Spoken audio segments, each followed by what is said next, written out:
Puerperal psychosis, also called postpartum psychosis, is a severe mental health condition that can develop shortly after childbirth, often within the first 2 weeks. It affects how a woman thinks, feels, and interprets reality. This is not baby blues. This is not just being tired or emotional. This is a medical emergency that requires urgent attention. The brain is temporarily unable to process reality correctly, and this can place both the mother and the baby at risk if help is delayed. It is extremely important to understand the distinction between different postnatal mental health conditions, because confusion often leads to dangerous delays. Baby blues are very common and affect many women. They usually involve mild mood swings, tearfulness, irritability, and emotional sensitivity. They typically resolve on their own within 2 weeks. Postpartum depression is more intense and lasts longer. It may involve persistent sadness, loss of interest in activities, low energy, guilt, hopelessness, and difficulty bonding with the baby. Postpartum depression needs treatment and support. Puerperal psychosis, however, is different. It has a sudden onset, often within days. It involves severe mood changes, confusion, hallucinations, delusions, and a break from reality. It requires urgent medical care. Understanding this difference matters because what might be watched at home in one condition can be life-threatening in another. One of the most shocking facts for many people is that any woman can develop puerperal psychosis. It does not only affect women with previous mental illness. It can happen even if a woman had a smooth pregnancy, no psychiatric history, strong family support, good education, or appears emotionally strong. This condition does not discriminate. Strength does not protect against sudden biological and psychological changes. That is why awareness is critical, not only among mothers, but among partners, families, and healthcare providers. Puerperal psychosis is usually triggered by a combination of factors. These triggers can be hormonal, physical, emotional, psychological, or environmental. Some triggers cannot be controlled, such as the sudden and dramatic hormonal shifts that occur after childbirth. Others can be managed, supported, or reduced. These are called flexible triggers. Focusing on flexible triggers is important because while prevention cannot be guaranteed, risk can be significantly lowered when these factors are addressed early. Not everything in life is controllable. Childbirth itself is unpredictable. Hormonal shifts happen whether we like them or not. But some factors are modifiable. Flexible triggers are factors that can be reduced, supported, adjusted, or managed with help. Managing them does not mean puerperal psychosis will never occur, but it can make a meaningful difference. It can delay onset, reduce severity, or allow earlier recognition. The most underrated, but also one of the most dangerous flexible triggers, is sleep deprivation. On a normal day, when someone does not sleep well, they may feel cranky, unfocused, irritable, and emotionally unstable. Now imagine a woman who has just given birth. Her hormones are shifting rapidly. Her body is healing from a major physical event. She may be breastfeeding. She is learning how to care for a newborn. She is adjusting to a new identity. And then she does not sleep. This is not simply tiredness. This is a biological stressor that can destabilize the brain. Sleep deprivation is one of the strongest known triggers for puerperal psychosis. People often say sleep when the baby sleeps.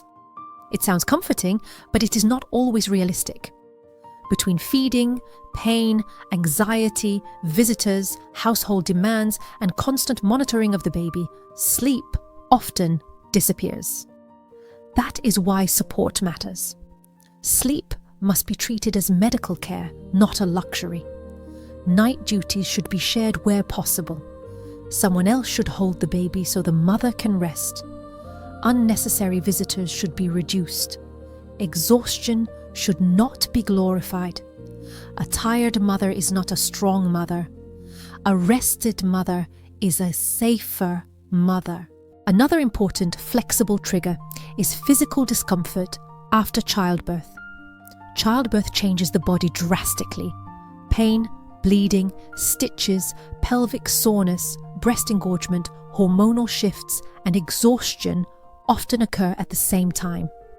Add back pain, pelvic pain, breast pain, and fatigue, and the body is under constant stress. When physical pain is not well managed, the mind suffers. Chronic pain lowers resilience, worsens sleep, increases anxiety, and makes emotional regulation more difficult. There is also unhelpful pressure placed on women to immediately worry about body shape, weight loss, and bouncing back. This pressure is deeply harmful.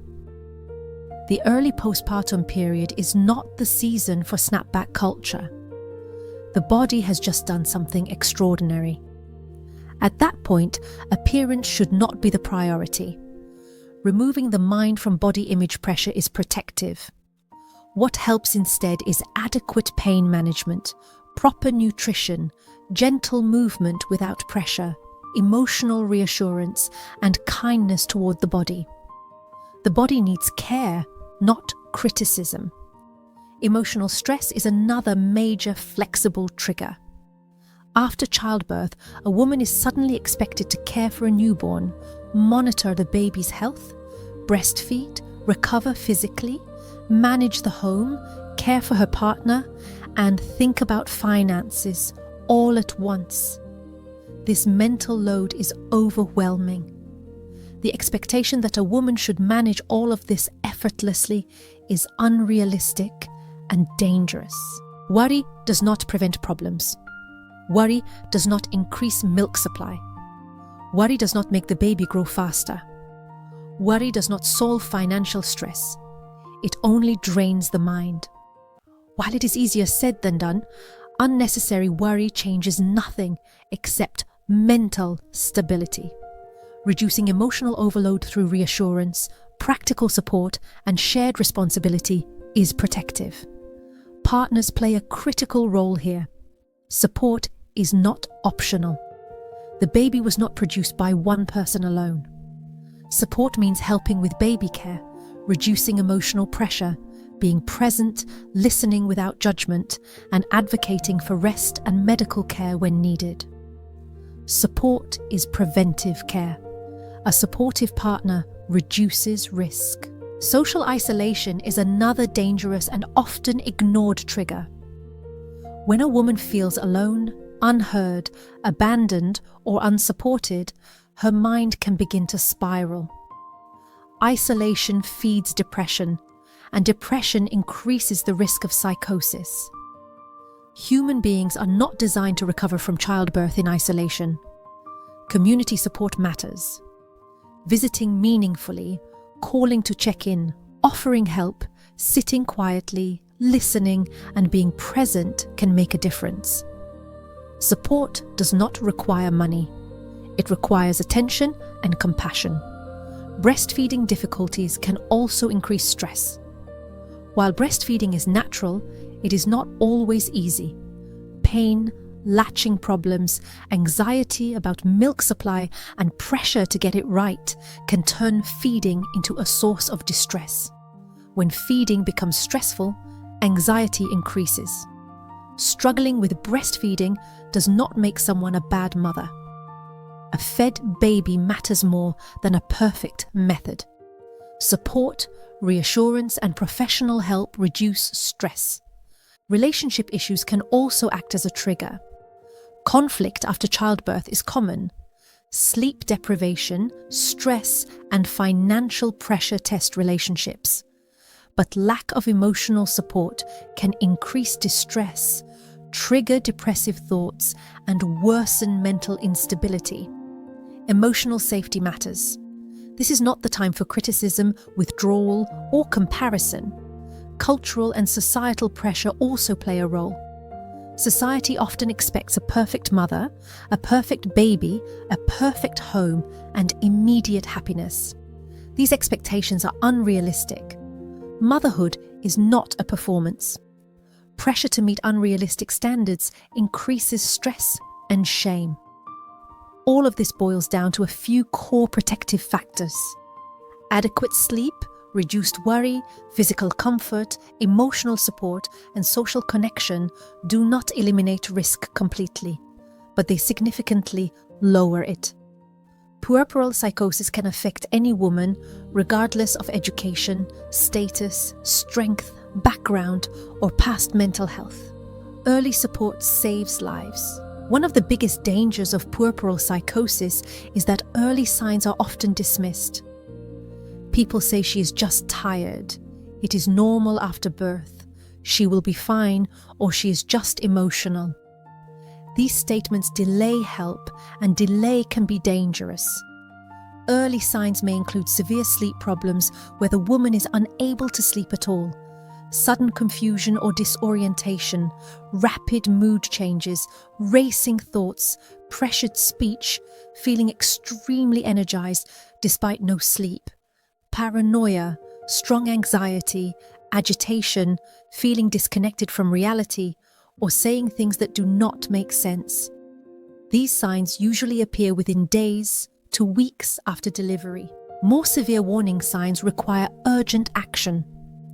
Hearing voices that others do not hear, seeing things that are not there, holding strong beliefs that are clearly not real, talking about harming herself or the baby, fear of the baby without clear reason, extreme restlessness, inability to sit still, or loss of insight where she does not believe anything is wrong are medical emergencies.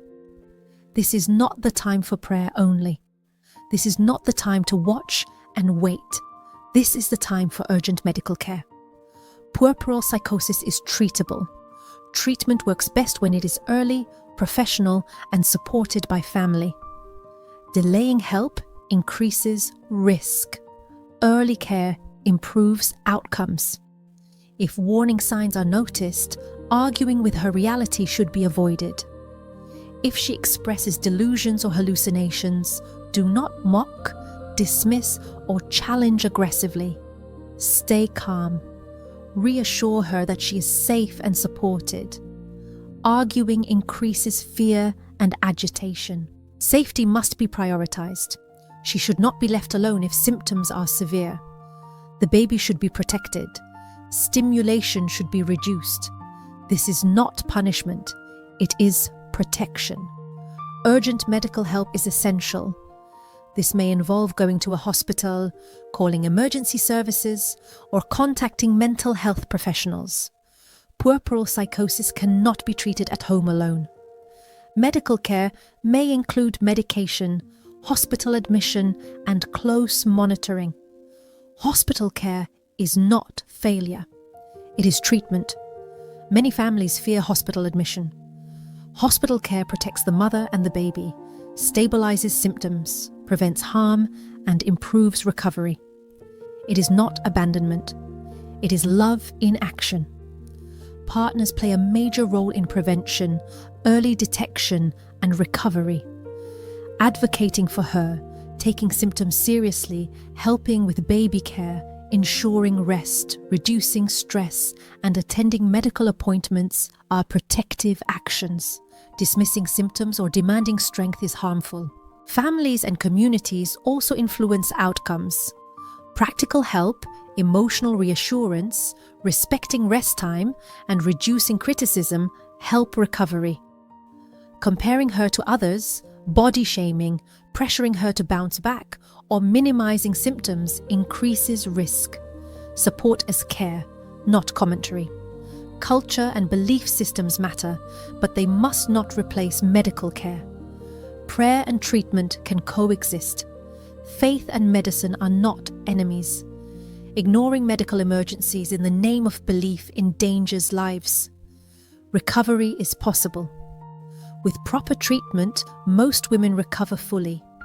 Many return to normal functioning, bond well with their babies, and live healthy lives. Puerperal psychosis is often time-limited, especially when treated early. Common fears about recovery include worries that she will never be the same, that she cannot have more children, or that the condition will always return. Most women recover fully. Many can have more children with proper planning, monitoring, and preventive care. While risk may be higher in future pregnancies, early support and care plans reduce recurrence. Recovery does not end at discharge. Ongoing mental health follow-up, family education, gradual return to responsibilities, and removal of shame and blame are important. Healing takes time. Puerperal psychosis is not a curse, a punishment, or a moral failure. It is a medical condition. Early awareness saves lives. Support saves lives. Treatment saves lives. For mothers, speaking up, asking for help, resting, and accepting support are acts of strength, not weakness. For families, listening, supporting, acting early, and not dismissing symptoms are acts of love. Not every trigger can be controlled, but risk can be reduced. Early signs can be noticed. Responses can be faster, and recovery can be supported. That makes all the difference.